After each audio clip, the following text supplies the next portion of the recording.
श्रीमद्रामायणे वाल्मीकीये आदिकाव्ये उत्तरकाण्डे एकविंशः सर्गः। यमसदने दशग्रीवागमनम्।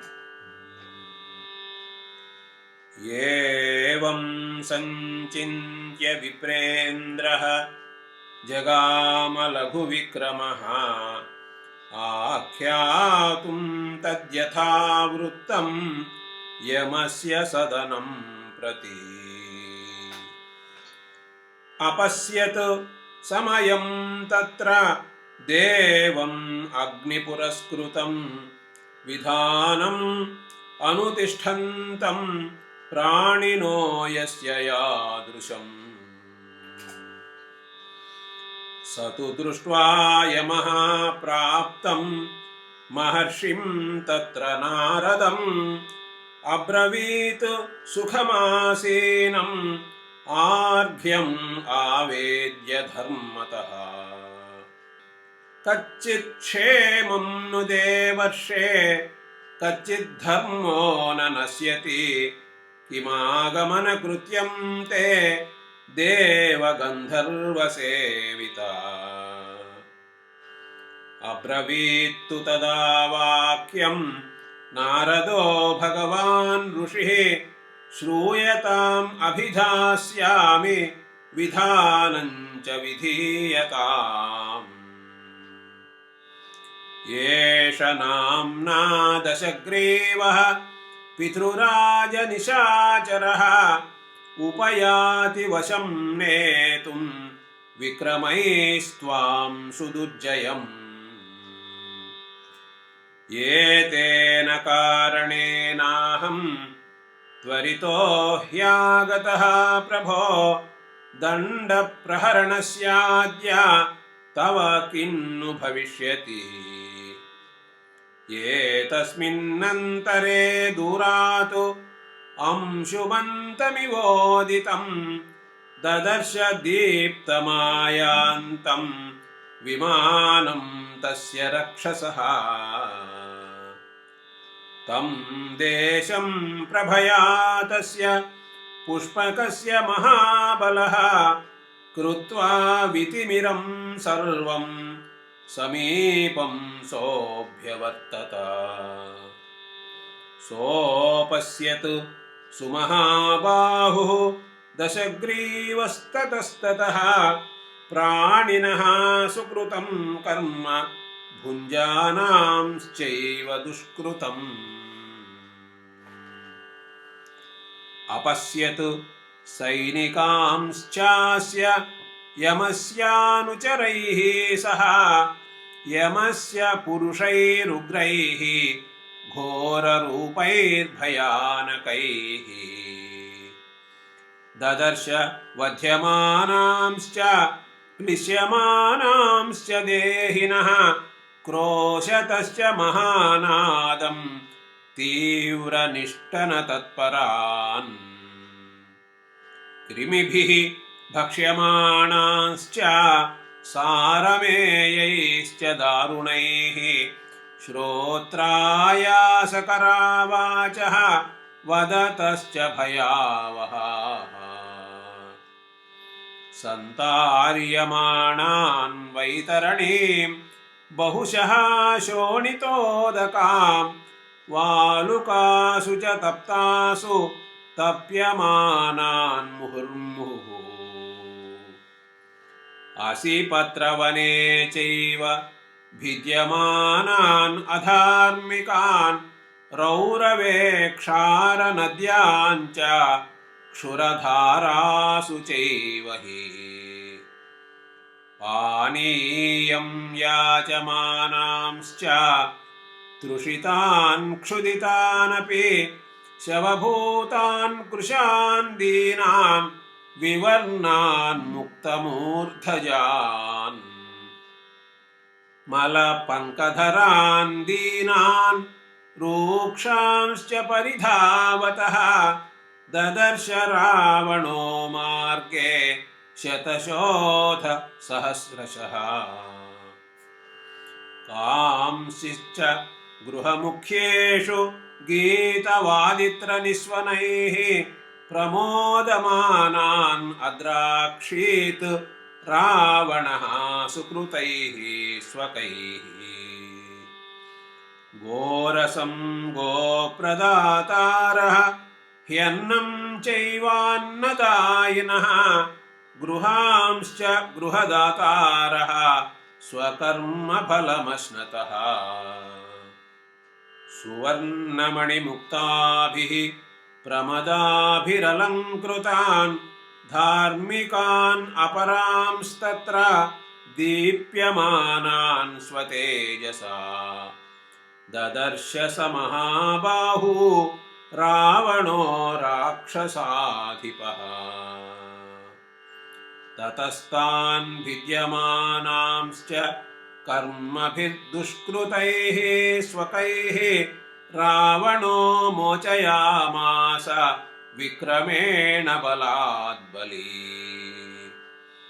प्राणिनो मोचितास्तेन दशग्रीवेण रक्षसा सुखमापुर्मुहूर्तं ते ह्यतर्कितमचिन्तितम्। प्रेतेषु मुच्यमानेषु राक्षसेन महीयसा प्रेतगोपाः सुसंक्रुद्धाः राक्षसेन्द्रम् अभिद्रवन्। ततो हलहलाशब्दः सर्वदिग्भ्यः समुत्थितः धर्मराजस्य योधानां शूराणां सम्प्रधावताम्। ते प्रासैः परिघैः शूलैः मुसलैः शक्तितोमरैः पुष्पकं समवर्षन्त शूराः शतसहस्रशः। तस्यासनानि प्रासादान् वेदिकास्तरणानि च पुष्पकस्य बभञ्जुस्ते शीघ्रं मधुकरा इव। देवनिष्ठानभूतं तत् विमानं पुष्पकं मृधे भज्यमानं तथैवासीत् अक्षयं ब्रह्मतेजसा। असंख्या सुमहत्यासीत् तस्य सेना महात्मनः शूराणाम् उग्रयातॄणां सहस्राणि शतानि च। ततो वृक्षैश्च शैलैश्च प्रासादानां शतैस्तथा ततस्ते सचिवास्तस्य यथा कामं यथा बलम्। अयुध्यन्त महावीराः स च राजा दशाननः। ते तु शोणितदिग्धाङ्गाः सर्वशस्त्रसमाहताः अमात्या राक्षसेन्द्रस्य चक्रुरायोधनं महत्। अन्योन्यं ते महाभागाः जघ्नुः प्रहरणैर्भृशं यमस्य च महाबाहो रावणस्य च मन्त्रिणः। अमात्यांस्तांस्तु सन्त्यज्य यमयोधा महाबलाः तमेव चाभ्यधावन्त शूलवर्षैर्दशाननम्। ततः शोणितदिग्धाङ्गः प्रहारैर्जर्जरीकृतः उल्लाशोकैवाभाति पुष्पके राक्षसाधिपः। स तु शूलगदाप्रासान् शक्तितोमरसायकान् मुसलानि शिलावृक्षान् मुमोचास्त्रबलाद्बली। तरूणाञ्च शिलानाञ्च शस्त्राणाञ्चातिदारुणम् यमसैन्येषु तद्वर्षं पपात धरणीतले। तांस्तु सर्वान् विनिर्भिद्य तदस्त्रम् अपहत्य च जघ्नुस्ते राक्षसं घोरम् एकं शतसहस्रशः। परिवार्य च तं सर्वे शैलं मेघोत्करा इव भिण्डिवालैश्च शूलैश्च निरुच्छ्वासम् अपोथयन्।